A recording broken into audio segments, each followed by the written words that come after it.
I've been into the RC hobby for years. You'd like to think I know everything there is to know about the hobby. Well, in actual fact, I don't. There's a lot of stuff out there that I don't really know a lot about, and my knowledge is lacking in certain areas. And one of those things is vintage stuff, retro stuff, the old school Tamiyas and Kyoshos. That's one of the areas that I've never really had a massive interest in or looked too much into. Maybe because I was born in the early 90s, and of course Tamiya and some of the other brands were mega popular in the 80s. It's a little bit before my time, so that could be why the interest isn't really there. But the good news is, there's a lot of channels out there who do specialise in the vintage stuff and the old school stuff. And one of those channels is going to be joining us today on the More Beyond RC podcast. So welcome back to episode 14, and today we're going to be welcoming a very special guest to the podcast. Of course, it has to be my old friend Gav from RCKicks. Now, of course, I've met with Gav before. We've done stuff in person. I've even been to his house and checked out his amazing collection. He really does own some amazing cars.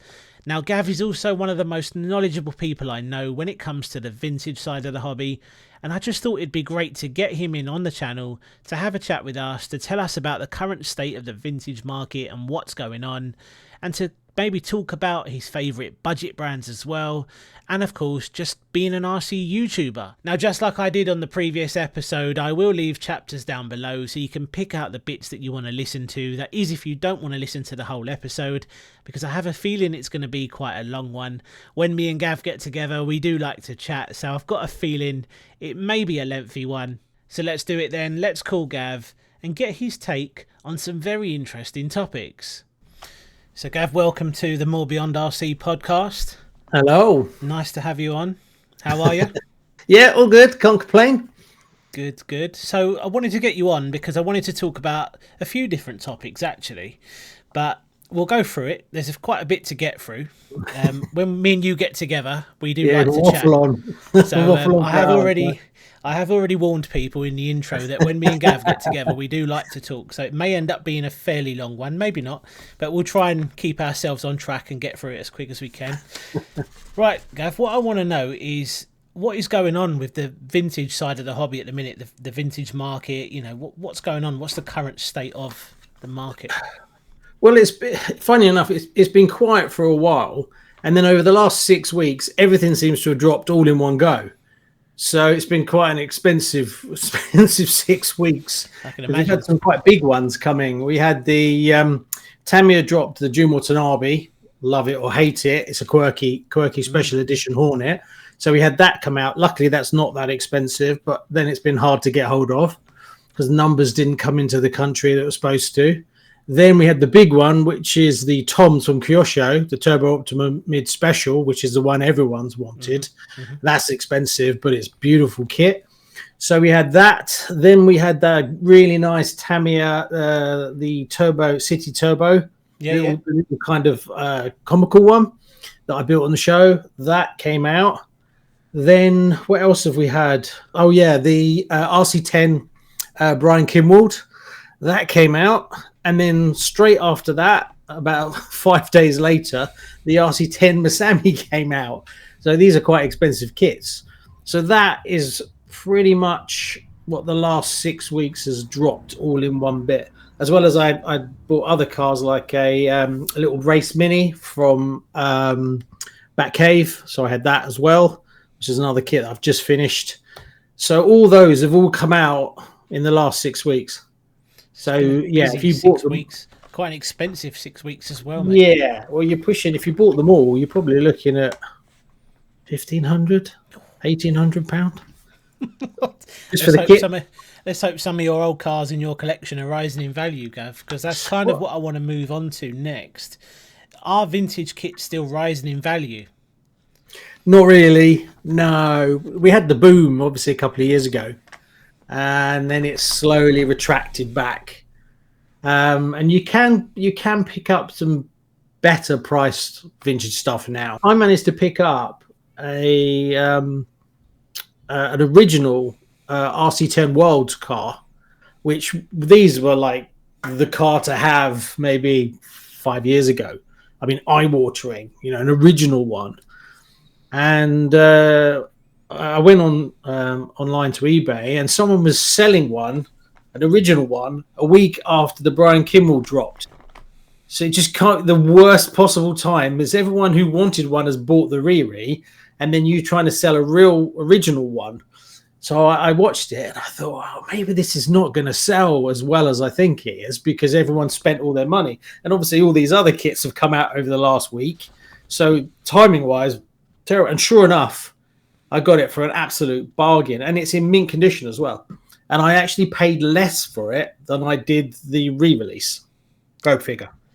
That's crazy. So let me get this right then, because I did sort of say on the intro as well, this side of the hobby is something that I don't have that much knowledge about, which is where I come to you and I ask you the questions, as I have done for a couple of years now.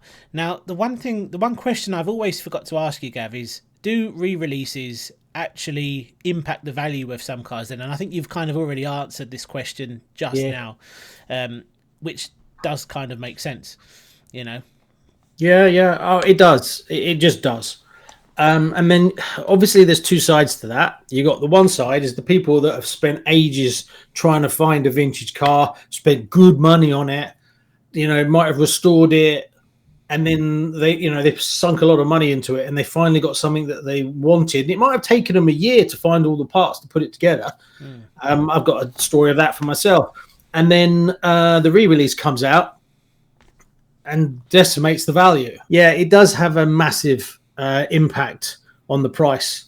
And it is a shame, obviously, if you've spent ages, finding one, restoring it, paying through the nose for all the parts, and then the re-release comes out and then the price goes down. I personally don't mind.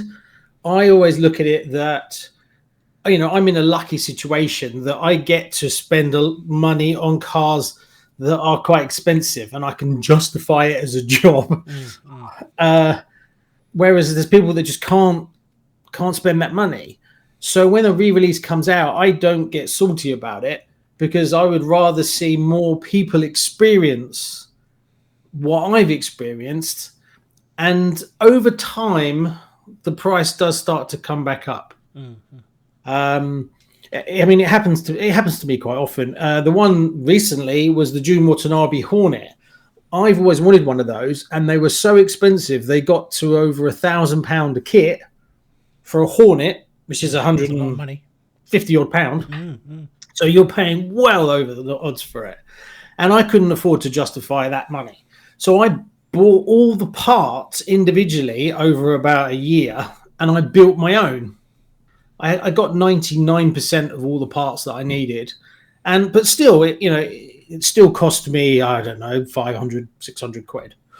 Whereas the kits were selling for 1,000. So it was cheaper, but a lot more work. And sure enough, the re-release come out, and I bought a new in-box one, which I've got now, and it was £135. But then I don't mind, because they're out again, and people that didn't get them could get them. Sort of, apart from Tamiya didn't ship enough units and everyone didn't get them.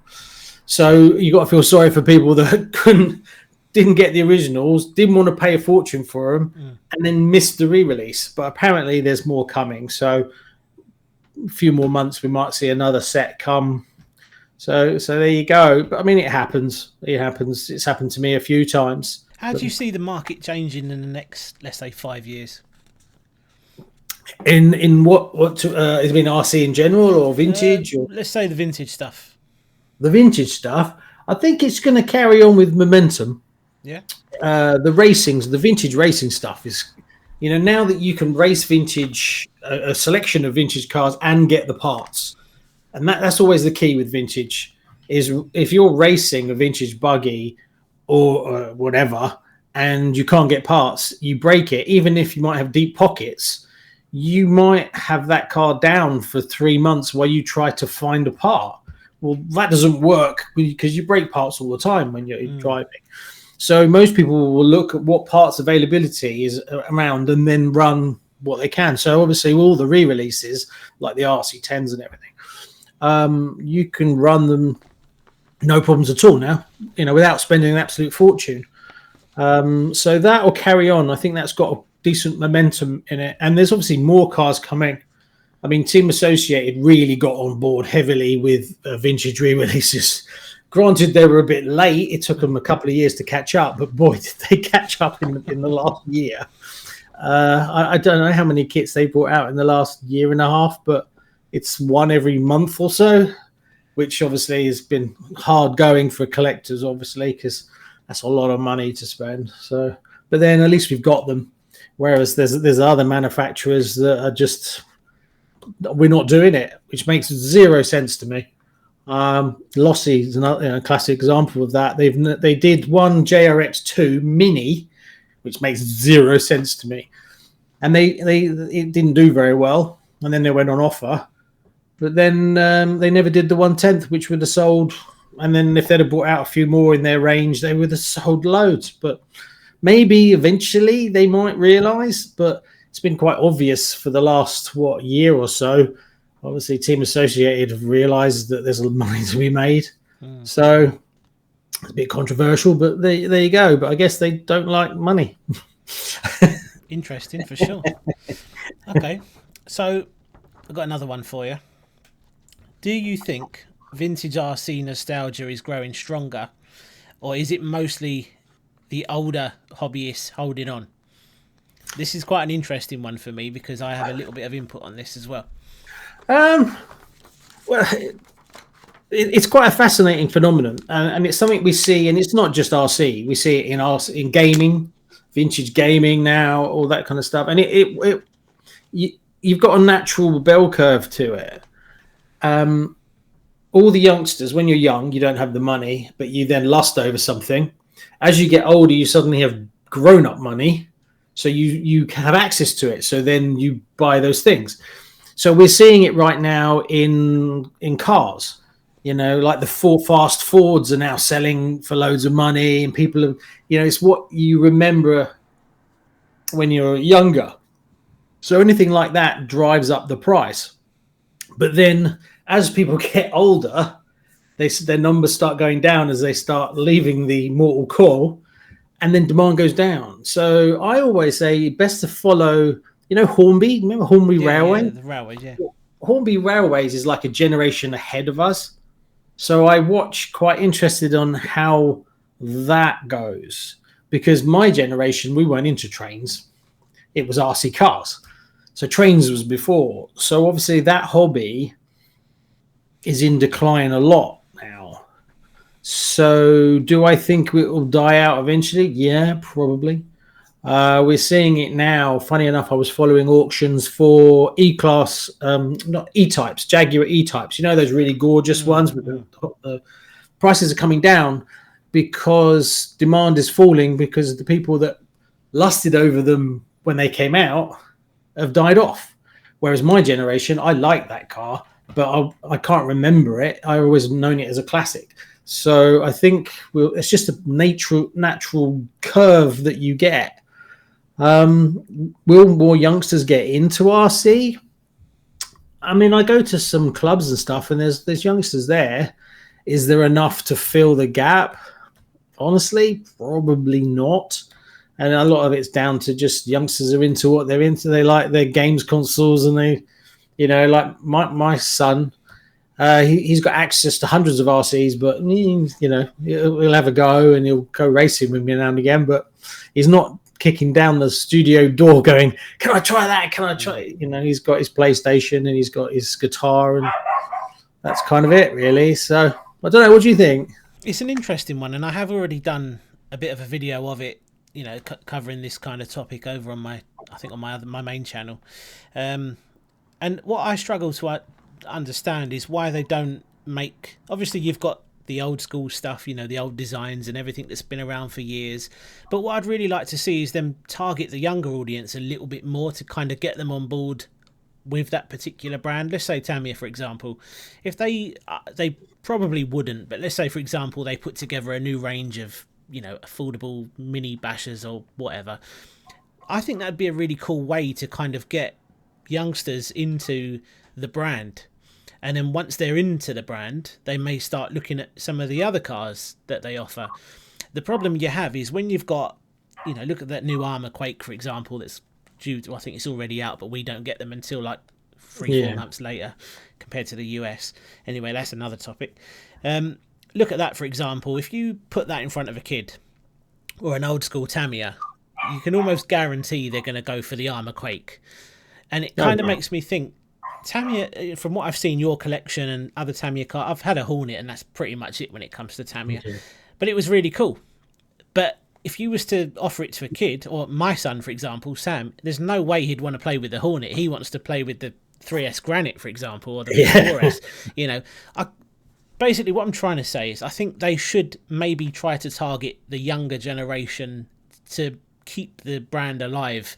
I know it's probably going to be many, many years before they go anywhere, but I still think it's important to target every age group. That's just my take on it anyway. You may disagree with that, obviously, but I mean, yeah, if you take Tamiya, for instance, obviously they have there's a new guy who now runs Tamiya, and he did put out a statement saying, it was quite vague, that they're now looking towards younger generations, and as a business you have to, you know, you've got to have as many income streams as you can, because at some point one could dry up and that's it. So yeah, obviously, you know, if you look like there's no such thing as a basher Tamiya. You know, if you took any Tamiya and drove it like you would drive any of these RTRs, like a Slash, or it would just explode. You know, they're not for that at all. They're just not designed that way. So obviously, from a youngster's point of view, yeah, I wouldn't be rushing to get my kids a Tamiya car if they want to go and blast it around the park and crash it and bash it. There's loads of other things for that. So I don't understand why Tamiya didn't go down that road a little bit more, you know, a little bit more bashy stuff. I don't know. I mean, you can have fun. Like if you made a lunchbox, you know, and you give it to a kid in the garden, they'll have fun with it. But how long it would last, you know, if they're a bit heavy-handed with it, compared, you know. So yeah, I don't know what their business model is. It was very vague on what they're going to do to bring in new people into the hobby. Do you think it's the nostalgia side of things that is keeping them afloat? You know, is it purely just the nostalgia type of thing? The nostalgia side of things that is keeping the brand alive at the moment, or do you think there are other reasons? You know, this is one that does confuse me, because like you just said, any brand out, or most brands out there, will adapt and try to think of new ways to get a younger audience in and everything else. But from watching your videos and some other videos, I kind of get the idea that they don't like change. They don't want to make changes, and they're kind of happy just doing what they're doing. Yeah. I mean, I've worked for a Japanese company for a big chunk of my career, and I was in Japan. I've been in Japan God knows how many times. Japanese companies are traditionally risk averse. A lot of people got quite confused why Tamiya bring out random stuff, and like, where did that left field come from? And that's very much a Japanese company, because a Japanese company tends to focus on domestic sales. I've talked about this before first. So, and Japan is very different to everywhere else. It's very isolated. You know, it's got its own market and their own things that they do. So that's why sometimes we see things like the June Watanabe Hornet is a classic example, and it's like, what where did that come from? So what their strategies are is very hard to guess. You know, you can normally look and make a good business guess of what's coming next, but with Tamiya, it could be anything. It could be absolutely anything. But a lot of people don't forget, Tamiya is not just an RC company. They're a plastic model company that is their core. So they do hundreds and hundreds of models. So that's a big part of their revenue stream. So it's not, you know, obviously there's been a massive resurgence in vintage re-releases, which has obviously been really good for their bottom line, but their models as well. I mean, they do thousands of different types of models. I mean, that's not my thing, but most RC stores and stuff you go into that has other things will have Tamiya models as well. Be that World War II models, boats, all that kind of stuff. bikes, cars, you know. So they obviously they probably make more from that around the world. But I guess bringing in new people, I mean, there's different sides to it. Obviously, you've got the racing side of RC, and then you've got like the hobby itself. But yeah, will it die out? Don't know. It's a really difficult one. I hope not. Would you recommend a Tamiya car to a beginner or someone just starting in a hobby? Let's say someone comes along and says, yeah, I've got £200 to spend. Would you direct them to a Tamiya car, or would you say go for something else? Go for one of the other brands? It depends on what they're into. What Tamiya is really good at is their bodies. The polycarbonate bodies, the scale of their bodies are always on point. So if someone came to me and said to me, "Hey, I'm thinking about getting an RC," I would ask them, like, "What do you want to do with it? Where do you want to drive it?" And then I would ask them, you know, "Are you into real cars?" And if they were said, "Oh yeah, I really love X car," and then if Tamiya made the body of it, I would recommend, you know, it's like, oh, you could get a car that's got that exact body, but that would be more the realism side of it more than the RC performance side of it. So that would be quite a small, you know, that I would say yes. For most people looking for just general RC, there's so much choice and so much in the market that depending on what you really want to do with it, there's some blindingly good cars out there now. So it would be quite a small niche to recommend Tamiya. And obviously you need to be a little bit modelly, you know, you need to be able to paint, cut, put decals on and stuff. But then that might be attractive to someone who used to do modelling, you know. But that's, again, like I said, it's only going to be a handful of people. Yeah, I think the interest, you know, people's interest to actually get something, build it, obviously that's very rewarding to yourself. And I also quite, you know, I haven't done many RC kits in the past, but it is rewarding when you do it and you see the final product. I think that's something that's definitely getting lost. You know, there's many people now who favour the ready to run stuff instead of the kits and everything else. And there are some massive advantages from building a kit. You know how the thing works, you know where bits go, you know how to repair it. You buy a ready to run. If a beginner buys a ready to run and something breaks, I'm even seeing services popping up on Facebook where you can send your car to someone, they'll fix it for you and send it back. Now, if you built a kit, you wouldn't have to do that because you'd know what you're doing. Yep, and I mean that it is a real shame. But people don't have time. People don't have time anymore, and people don't have patience anymore. You know, we're living in an instant gratification world, faster and faster and faster.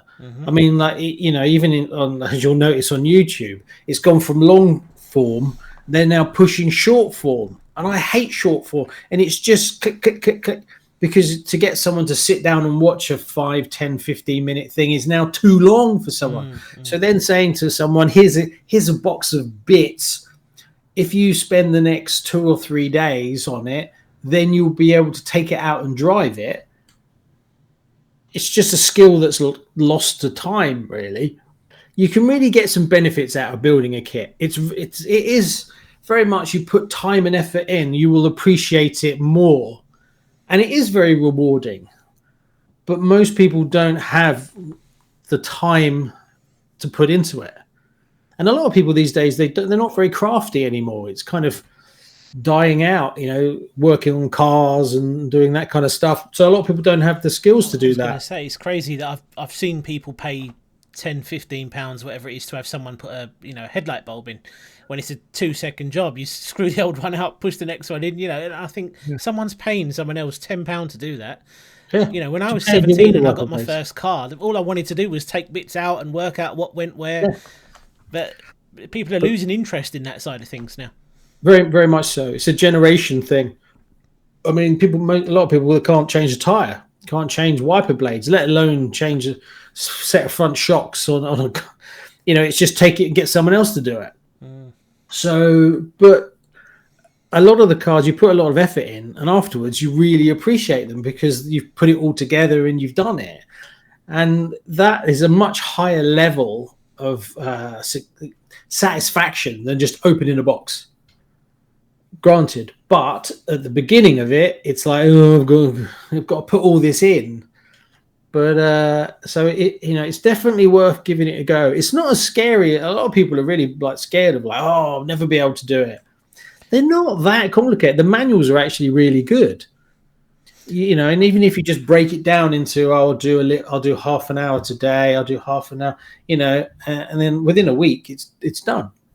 I've seen some of the stuff you've built over the years, and I don't know how you have the patience to put some of the decals on. And I can't remember what it was, but there was one. I think it might have been a truck that you built, something along those lines. Yeah, there was like hundreds of decals to put on, and I thought, there's no way I could do that. Fair play to Gav for that, because I couldn't do that. I wouldn't have the patience. Yeah, that I know exactly the one you're talking about. Well, we'll see. That's the Fat Fox truck by Tamiya. That's it. Three decal sheet worth, and they're big. But you don't have to start there. You can just do a road car. Well, a road car only has a few decals on the lights, the windows. You don't have to go to like full blown rally car, 3,000 stickers. You don't have to like steam into it. Go simple first, and then build up from there over time, really. But it's one of those things. I wish people would put a little bit more effort in, because you will appreciate it more. And then you've got the other side of it, that if you put effort into it, you respect it more and you look after it more. So you're less likely to go and smash it up in your garden. So there's that kind of invested effort. Whereas, like a lot of youngsters, you get it out of the box, they just gun it, smash it up, and then go fix it. And then, I'm sounding very old, aren't I? No, not at all. Not at all. Right, old Bart. Right, Gav, what we'll do is we'll move on to the next topic then. Now, this is an interesting one. We're going to talk about budget brands, right?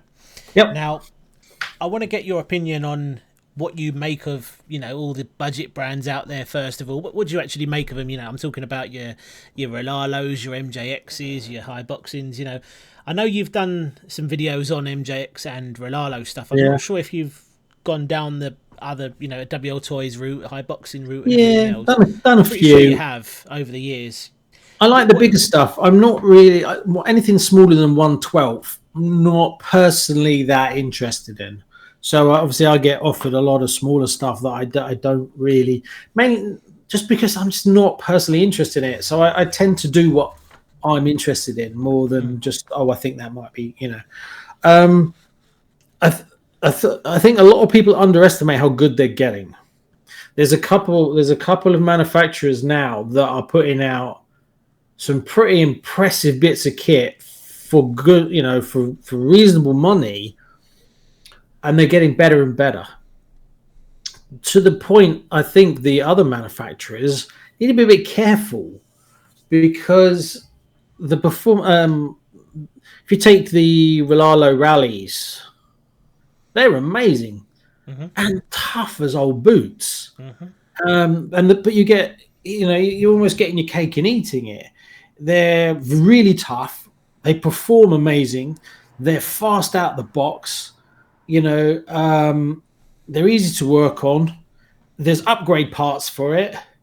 Parts are cheap. The only thing that used to push them back a bit was they never did licensed bodies. And I was like, yeah, you need to be doing licensed bodies. If you've gone to all the trouble to build a really good chassis, put a decent body on it, which they're doing that now. So it's a hard sell, really, when you start looking at some of the price differences. But I mean, if I was Relalo, I think the things they need to do is what they're doing: get the bodies. If they can get Tamiya quality bodies on their cars, well, how's Tamiya going to compete with that? Also, working with retail stores in the UK, get a distributor, get parts in the shops. Because I think a big part of it is when people go to the RC shops, if there's a load of Relalo parts with branding on the wall, that's a big hurdle to get over. And obviously, Relalo worked very well with all the YouTubers, so they're getting their brand out there. Normally it's very expensive to push a new brand, so obviously that has really helped them massively. So I think it's going to happen if they keep their momentum up. I mean, it's you expect them to continually improve. Some companies seem to go sideways all of a sudden, which is what's happened. Is it WL Toys? Yeah, They WL started to Toys do hasn't really done much the last much. year or so, maybe longer. And they were like pretty much the top. They Yeah. were the So old Relalo. yeah, so it can go sideways if you don't keep. You need to keep making improvements, and you've got to hit your marks to be successful. You can't just sit on your hands and go, "Well, it was great." But hopefully, it will continue that way, and then we'll see more of it, as it comes. But yeah, so it's a wait and see, really. I mean, I don't know whether it gets to the point where they go, right, we're big enough, we want to make more margin. So then they start making funny decisions like sticking friction shocks on to save a few pounds to up their profit margin. Obviously that's a business call. But I hope so. I hope for them. I mean, they're producing some lovely stuff so far. So there you go. Do you think budget brands like Relalo, MJX, High Boxing, HBX, do you think they're hurting the hobby? Do you think, would you say they're actually helping more people to get into RC, or they're hurting the hobby in the long run? Because there is a group of people out there, a fairly large group of people, who are so against the Chinese trash. Some of the comments I've seen on my channel, well, don't spend your money on the Chinese trash, go and buy a proper RC car from Armour, Traxxas, Team Associated. Well, I mean, I remember if you go back a long time ago, when the British motorbike industry was massive, and then Japan started making cars and making bikes, and everyone said that the Japanese bikes were rubbish, blah blah blah, and then look what happened. So yeah, you can't just tar everything produced in one country as junk. That's not how China works. Or Taiwan, or how it works is you can go over there and have something manufactured, or you can buy something, and you set what quality you want, and they will make it to the quality. But then obviously the price point changes, so you get really cheap stuff and you get really expensive stuff. So no, I don't think it damages the RC hobby at all. Competition is good.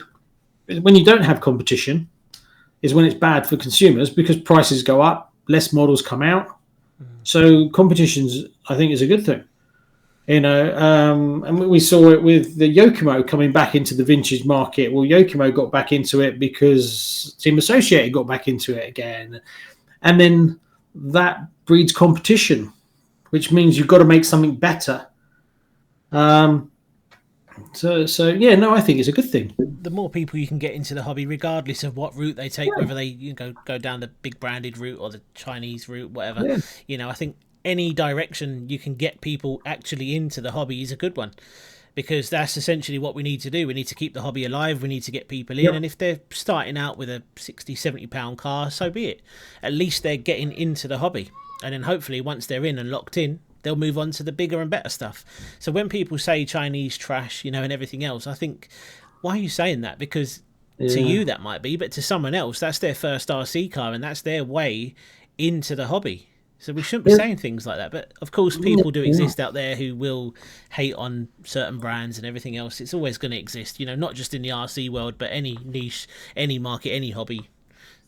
Yeah, I mean, there's a lot of fanboys out there. And I get it, not so much from sort of RTR stuff, but the time, I say it as I see it. And like, I'm a big Tamiya fan, but you'd be amazed how much grief I get from Tamiya fanboys. Like, I put out a couple of videos about why I would not recommend a Tamiya to someone to go racing. The grief I got from that.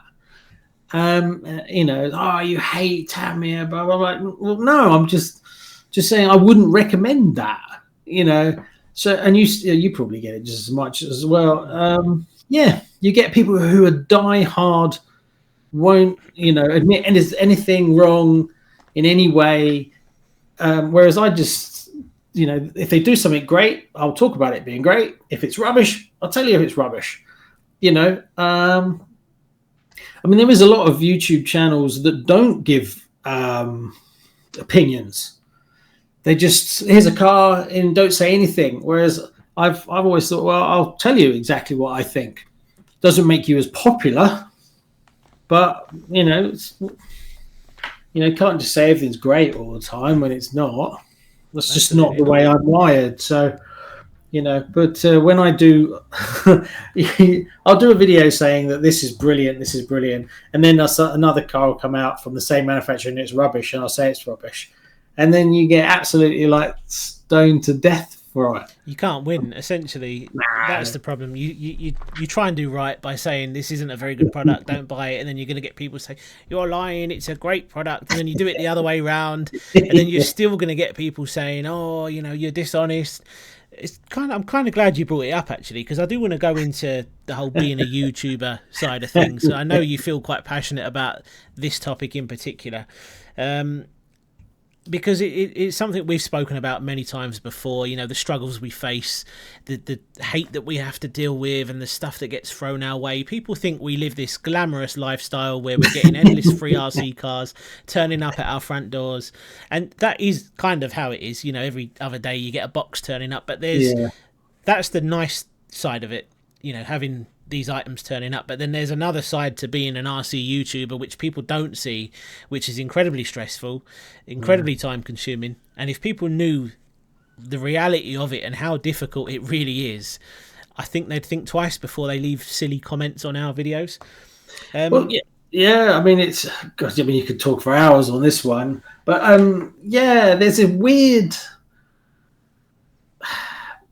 perception of what people think YouTubers are like, and RC YouTubers, and obviously there's some very big, very famous YouTubers, and they make insane amounts of money, but that's like the 0.001%.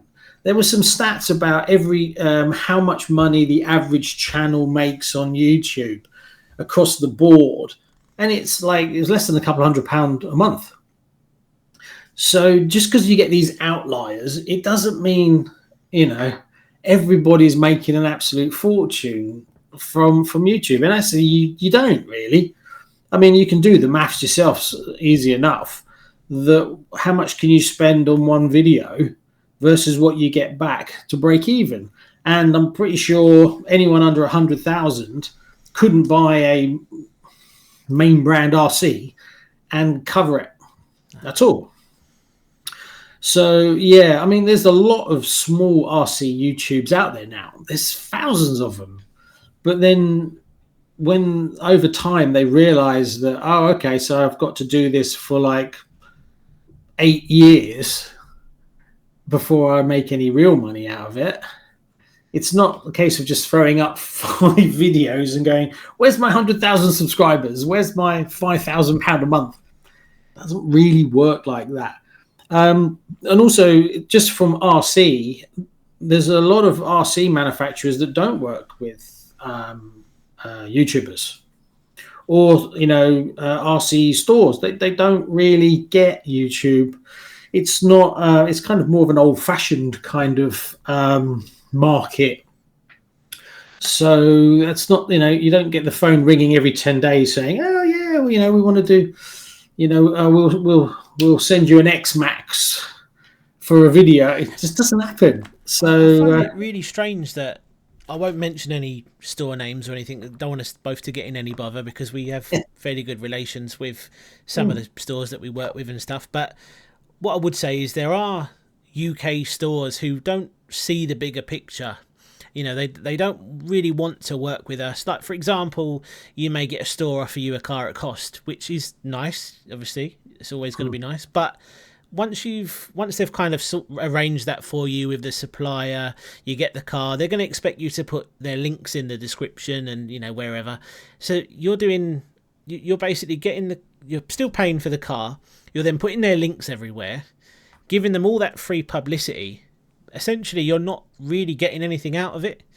And I've had a couple of, there's been a couple of occasions where I've been offered stuff like that, and I've kind of politely said no, because I'm not really getting anything from that. I don't know if you've ever been in a similar position to me, or? Yeah. I mean, if you crunch the numbers, most of it's done. It cost me, going to that open day for your spin. That was done all on my cost. I did it all. There was nothing for that. That was just me doing it. But the best way to kind of try and explain it is this whole free car thing doesn't happen very often. But if you get a car at cost, don't forget the people who are getting you the car for cost are just passing it on, right? So it hasn't really cost them anything. Maybe they might throw in shipping. They might cover shipping for you, but also they can have, when you advertise a business, you can write that off because it's advertising. So if anything, they could write that off as paid advertising. And then to put it across to other people is like, okay, I want you to work for me for 2 to 3 days, and then you can have £50 off this £400 car. That's basically what it boils down to, right? Because what you save off of it. So you still got to pay 300 quid and do 3 days for it to get the content. So anyone with any business sense will know that's not great. So whereas if I said, I'll come and do a video for you to promote your business, what would you charge for 3 days work? You'd probably charge about £1,500, £500 a day for doing 8-9 hours a day. Mm-hmm. That's not the agreement you get. So people's expectations of what it's completely sideways to what it is. Don't get me wrong, it's a fantastic job, not being self-employed. You can make it work, but it's not a license to print money. There's easier ways to print money. There's easier jobs out there, that's for sure. And there's no such thing as a YouTuber that doesn't work hard. Most of them behind the scenes. And a lot of people don't realize it's 50% of your work is editing. Has there ever been a moment where you've kind of thought to yourself, I can't do this anymore, I'm going to delete the channel, I'm going to stop uploading? Have you ever got to a point, I mean, you've been going for what, 7 years, 8 years? Not quite as long as that. I think 5-6 years, something like that. 5-6 years. So you've been going for about 5-6 years. Has there ever been a point where you've just thought to yourself, this is too stressful, I can't do it anymore? And that happens to a lot of channels, Gav. That happens to a lot of channels within the first, let's say, 3 to 6 months. They realise, you did briefly mention it earlier as well, they don't realise the level of work that goes into it. It really is a full-time job, and there's been times where I've been at my full-time job, my day job, and then I'm on my break when I should be having a rest, but no, I'm on the laptop doing YouTube stuff. I don't know how you do it, mate. I couldn't. Because that was one of the big things that kind of pushed me to go full time. Was when I was working full time for a company, there was no, it was, the job I had was quite senior, so I worked every hour God send, and it just took over everything. It wasn't just a 9-to-5 job. So when it got to the weekends, I was just sort of, and then trying to grow a channel. So I don't know how you do it. I couldn't do it. And then it was a case of, well, it's like you can get a channel to 100,000 subscribers, but how long? 10 years? 5? So it was always like, well, if I want to grow to a position where it's going to sustain itself, I can't do it long term and do my job. So I just thought I'd just give it a go. I mean, I went full time as a YouTuber with 6,000 subscribers. 6,000 subscribers. Don't ever do that. That's just insane. Even now, I'm probably now at the stage where I could probably just about justify it. Here we are 5 years later, kind of thing.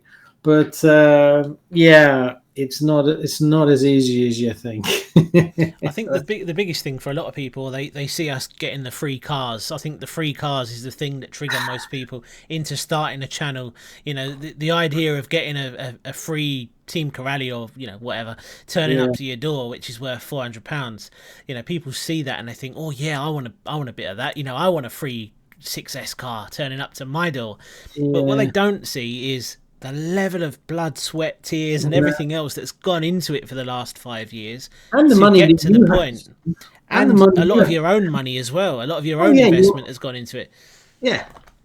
I mean, I had a business loan that I finally chipping away at. So I had a business loan that funded a lot of it at the beginning, and then it's been about a year and a half of paying it down now, and I've got another year, and it should be straight. But yeah, you put in way more than anything you get for free. That's like saying to you, "I'll give you a fiver if you give me £100." It sounds great when someone gives you a free fiver, but when you actually stop and go, "Well, it's cost me, you know, way more than that." There's cars that I bought that were £500, £600, and I would have to make 15 videos, 20 videos to cover that. I try to look after my stuff so it has a better resale value, but yeah, it's yeah, people's idea of what actually it's like is very different. Granted, there's a lot of benefits to it. I mean, at the end of the day, my job is messing around with RC. I spent all day today soldering electronics into a little racing mini, So, it's not like, don't feel too sorry for me from that point of view. And being self-employed is, some days I take the day off. Some days I work late. Some days I work, I work as and when, which is great. Like now over the summer holidays when the kids are off, whereas before I was traveling all around the world, I was just away all the time. So it has amazing aspects to it. But when it comes down to it, you've still got to earn some money. You've got to earn money to keep the lights on, the mortgage paid, just like everybody else. The thing is, there's people out there who would, think we shouldn't get paid. We shouldn't be getting ad revenue. We shouldn't be doing raffle. Yeah. We shouldn't be doing any, any revenue streams at all. We should you're getting the free cars. That's enough. Why are you now doing raffle? Why are you charging people to win an RC car? What's the whole raffle thing about? People don't understand that our time is money, Gav. I've seen. It's not rare. People say, "Oh, I watch channels," but soon as they're trying to make money from it, I go off it. That blows me away from a total kind of like lack of understanding how the world works. It's just to make content takes hours and costs money. If you just put it from the point of view that my iPhone costs money, my Mac Mini, my editing software is hundreds of pounds, my microphones, my cameras, all this has to be funded. So to think, oh yeah, I'll produce 600 videos for nothing, for just. It's just a weird kind of concept that that it should just be, you should be doing it totally for free. It's like, well, how does that work? If there was no money in it at all, you would have almost no content. You might have little bits and bobs, but that would be it. You'd have almost nothing because it just doesn't make, you've got to be able to, if I'm going to invest X amount of hours a week, into creating this content, how am I supposed to, I don't have £1 million sitting in the bank, it's a weird thing. I saw someone did that you posted, someone did that video, like that jokey video of you. I watched it. I didn't see it about him leaning back. Leaning back, yeah. I just found it really funny. I didn't take offence to it. Hilarious. I just found it really funny. But that's another. If you get stuff like that, it's a good sign. It means you're doing well, and then people are starting to, So when I played that, I thought that was hilarious. I thought that was really funny. I'll stick it on here. I'll stick it on the screen so anyone who hasn't seen it can have a little look. Why was the Tamiya TTO2 the simplest car ever to be founded? Because I'm leaning backwards, that's why. And it had a magical suspension, didn't it? Right, Gav, what advice would you give someone who wants to start an RC channel today? They've watched this episode of the podcast, they've seen us talking about it, they've now decided, yes, I want to start a channel, I want to be like beyondRC, RCKicks, what advice would you give them? Um, the things that I wish I'd known at the beginning was if you want, like I do builds and stuff like that, and I do kits. That's a very small niche. That's you know, RC is a small niche on its own, and that's even smaller niche. So I think ready to run is obviously much bigger.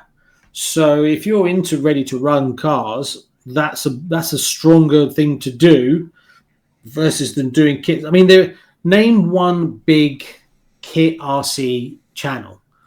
There isn't really.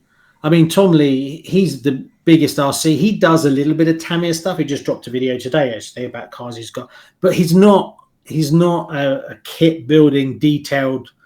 You know, he does mostly ready run stuff, but you know, a little bit of Tamiya. So he's not a Tamiya or Kyosho. So that would be my kind of. You got to think about, you know, if you want to grow bigger and faster, then ready to run stuff is the way to go because that's all the big channels are. But the flip side to that would be don't do what you're not into yourself because you won't stick at it. You won't last at it. Like if I suddenly just did loads and loads of budget small bashes, for instance, I'm not interested in them.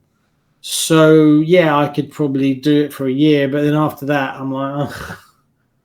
So it's, you know, it's a marathon, not a sprint. So you've got to do the stuff you're interested in. And I think, you know, over time you can build a reasonable, you know, audience. It's just how fast you want to grow. But then the other side of it at the moment is budget per video is a real problem. Everyone's expectations of YouTube now is production's great, you know, and if you're a small channel, how much money are you going to spend in each video?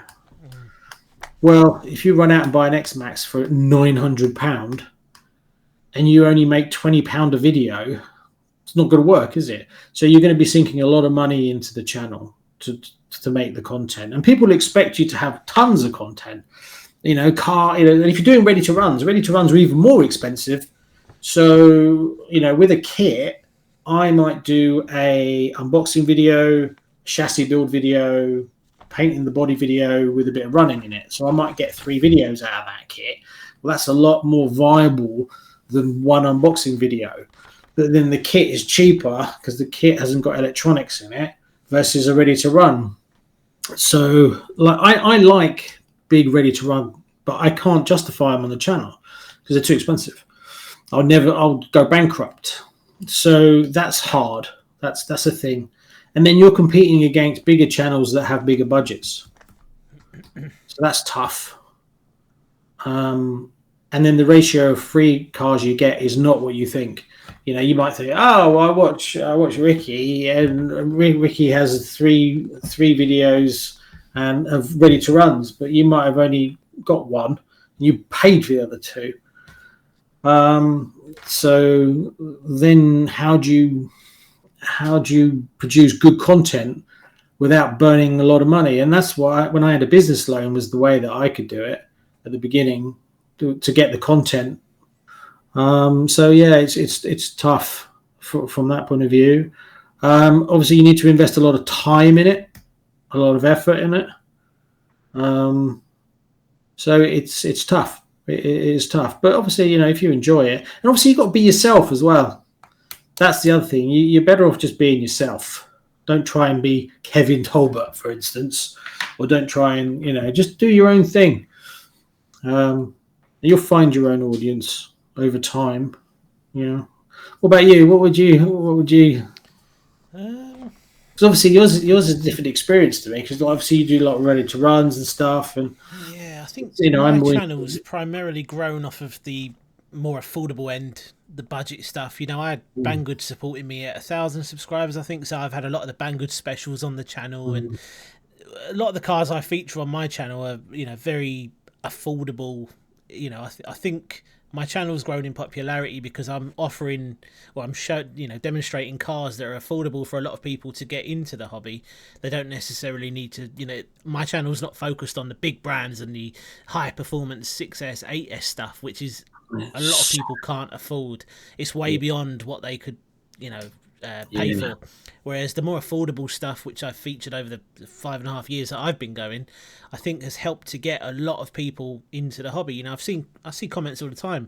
It's your channel that has helped me to get into the hobby. I remember when you reviewed the WL Toys 144001 years ago, and I've still got it. And I think that's how my channel has grown in popularity, because I've kind of appealed to a very wide audience, and not only that, bigger audience, affordable end of the hobby.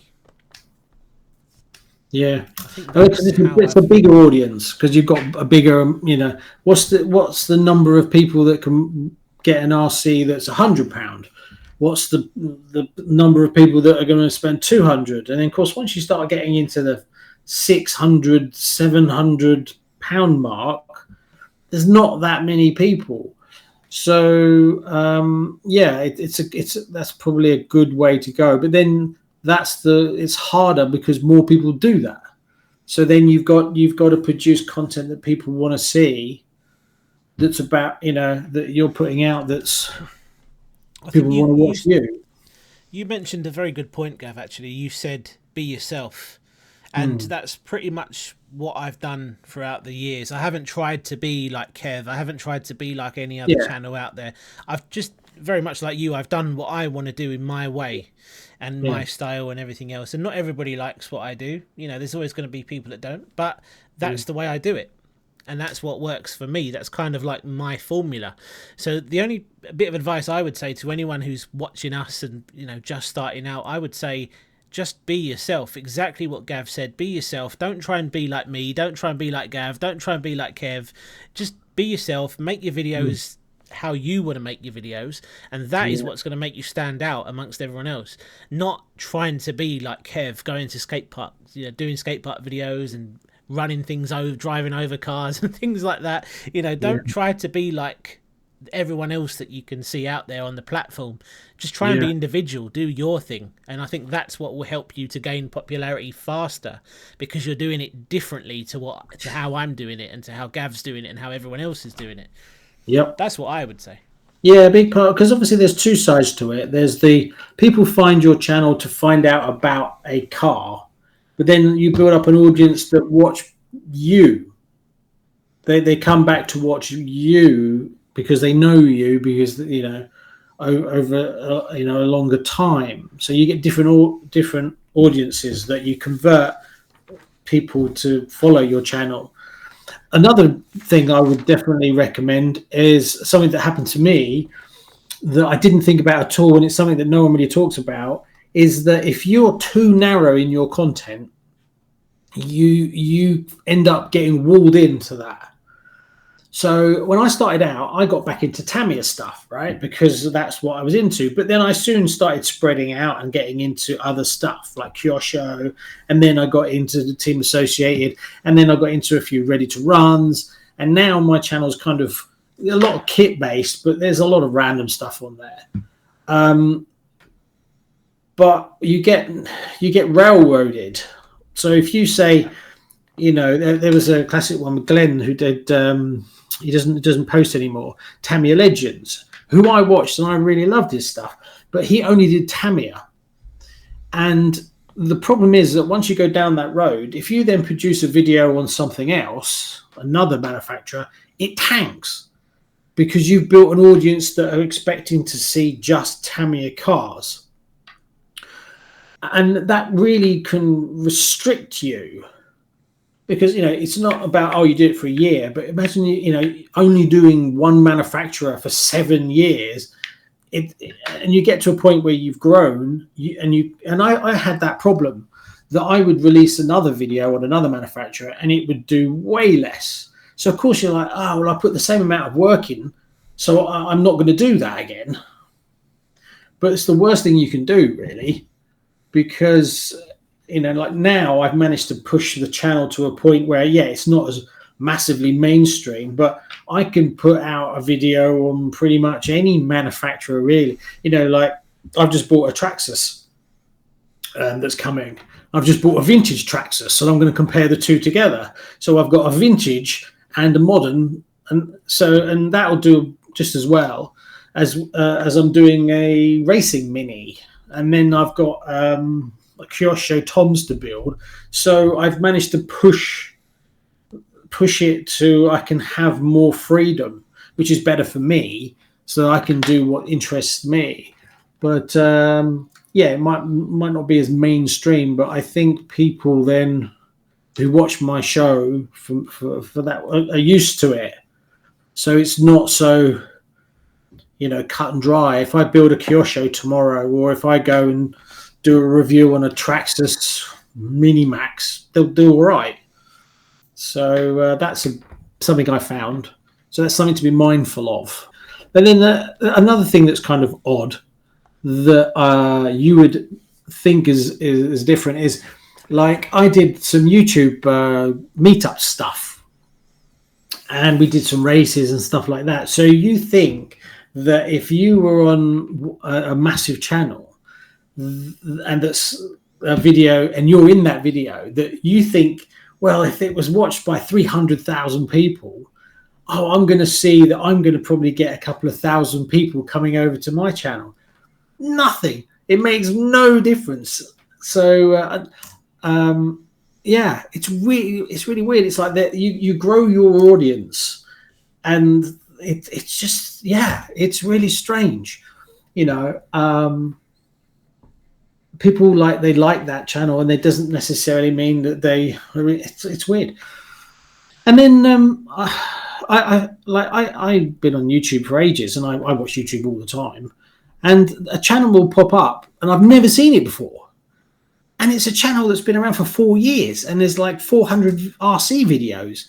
And I'm like, why don't I know that? How has this never come up? You know, so yeah, sometimes, you know, when you're a smaller channel, I mean, I don't know how much I pop up to people's stuff, but I've seen a few comments of, oh, I found you through da-da-da-da. And I'm like, well, I've been here for 6-7 years. Then no one's even noticed. So it's kind of weird. I mean, I have no answers on why. It's just an observation that you see. So there you go. So yeah, copying other people doesn't really work that well. Another tip that I'd probably give is the mistake that most people make, and is they're too slow. They take too long in their videos to get to the point of the video.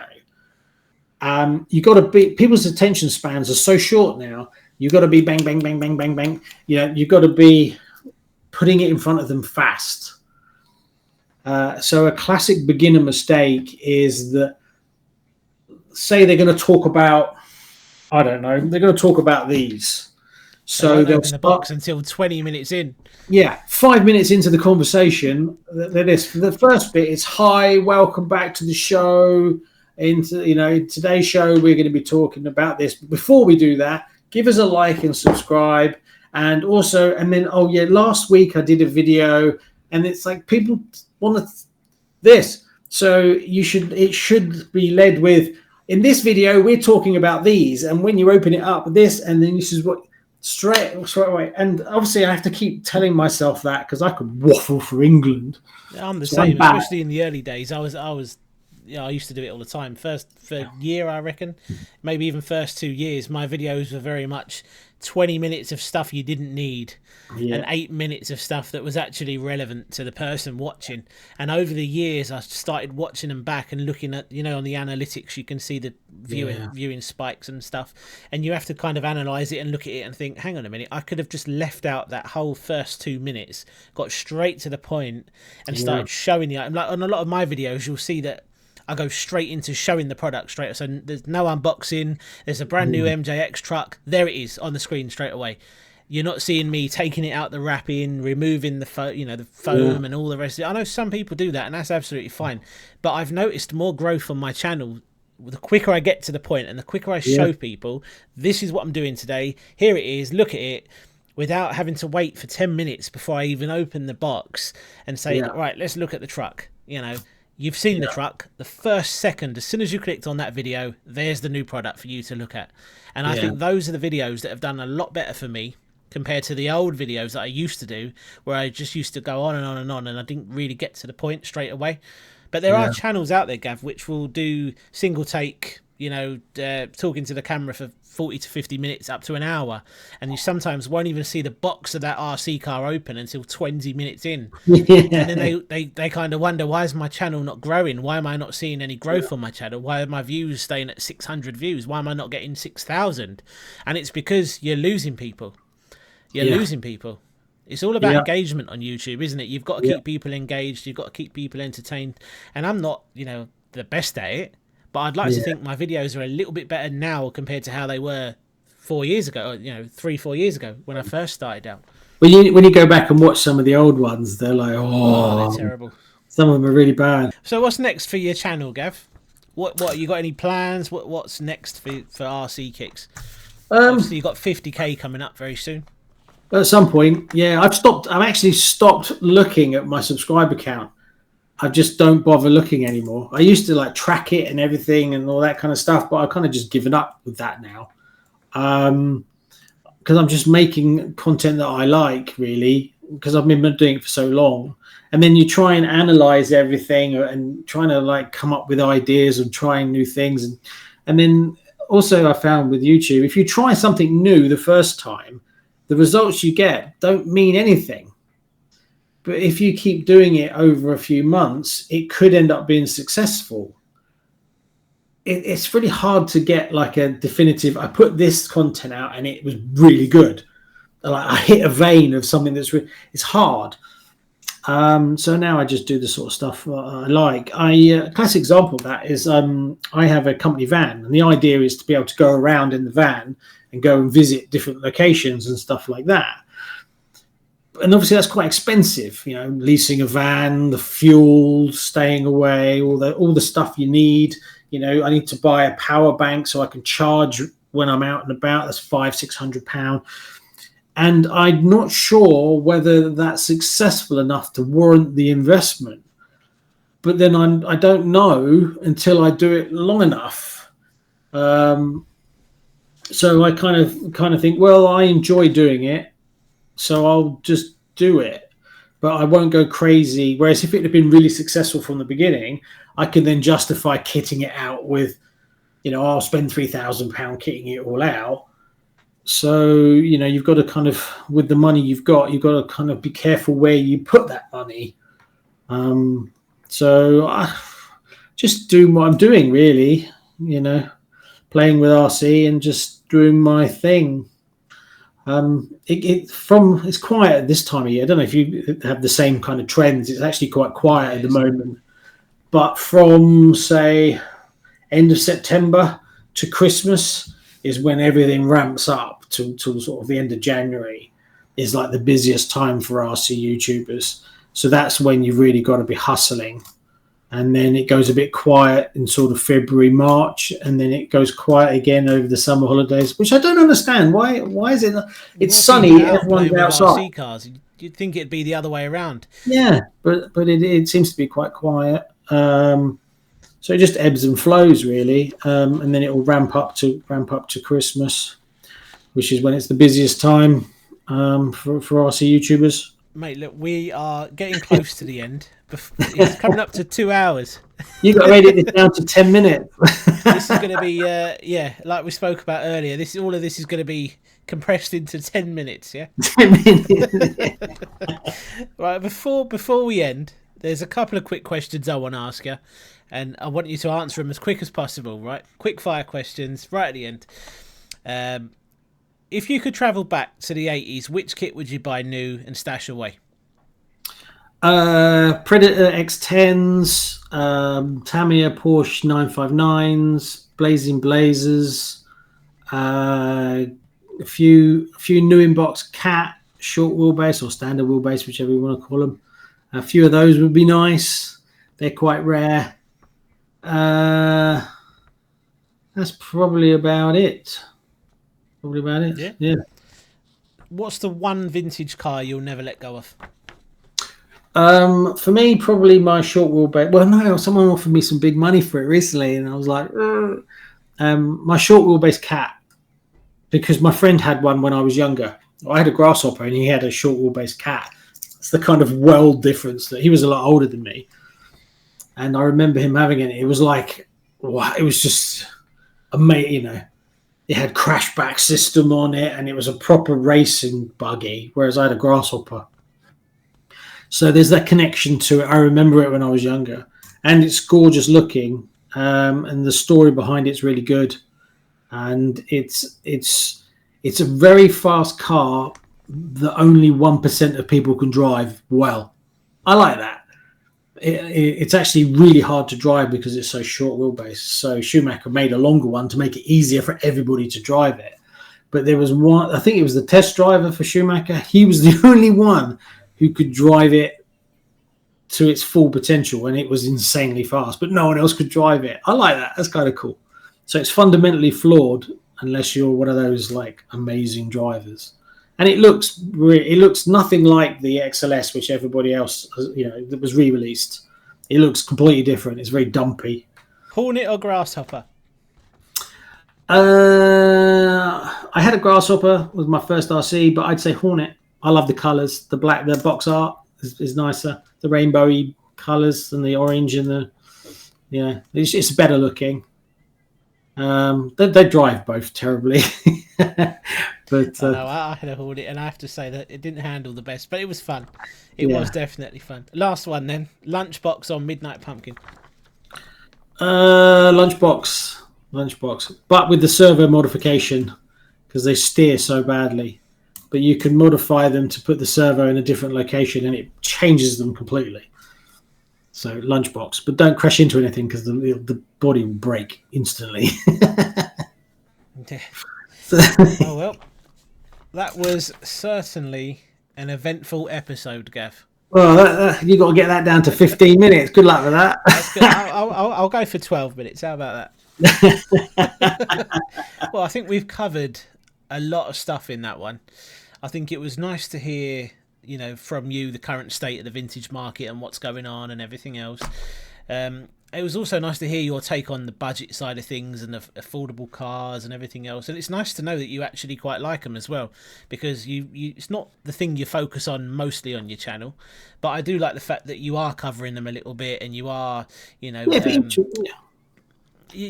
giving them a proper test, just like you do everything else, and it's nice to see you also giving them a chance, because again, like I said earlier, if I like there are people out there who won't give them a chance. No, yeah, very much. I mean, if I like it, I'm interested in it, genuinely interested in it, I'll say yes. There's a lot of mini basher trucks that are all the same. The little tiny ones with the big wheels on, and there's loads of them, and some of them are really good. I'm trying to think. There was a couple that I've done that were really good, but then a lot of them are just the same, and I'm like, all right. But the Relale Rally was really good. Even the little baby one, I'd kind of written off the baby one. I almost said no to the baby little one because of the scale, and I'm like, well, it's a rally car. You're going to drive it on the dirt, and it's little, but it was actually really good. So if it interests me, I'll put it on, and then I'll just say whether it's where I like it or whether I don't. I'm not really like connected to. I love Tamiya, but I'm not a Tamiya fanboy, and I'm not a Traxxas fanboy, and I'm not which is weird because if you say something negative about something, people are like, yeah. I had someone commented yesterday or something about, well, you're just hating on Tamiya or something, and I'm like, well, I've got 50 odd Tamiya cars. Why do I own so many of them? Why have I got thousands of pounds worth of vintage Tamiya kit? Why have I just bought 3 Tamiya kits? But hey, Joe Public and all that. Yeah, that's what it is. You're always going to get people like that, mate. It's weird. It is a little bit weird. I think people are going to get a lot from the section we did about becoming a YouTuber and stuff, and the struggles we face and everything else. I think that is always something people like to hear, because there are people who watch us who always think to themselves, I'd love to start up a channel, you know, what's the best way to do it? Is it worth my time?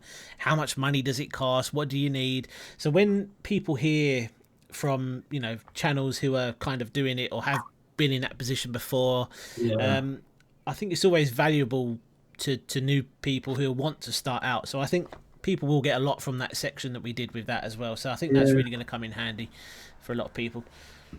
Yeah, there's a lot of RC YouTubers now. Like that, when I went to that open day, there was five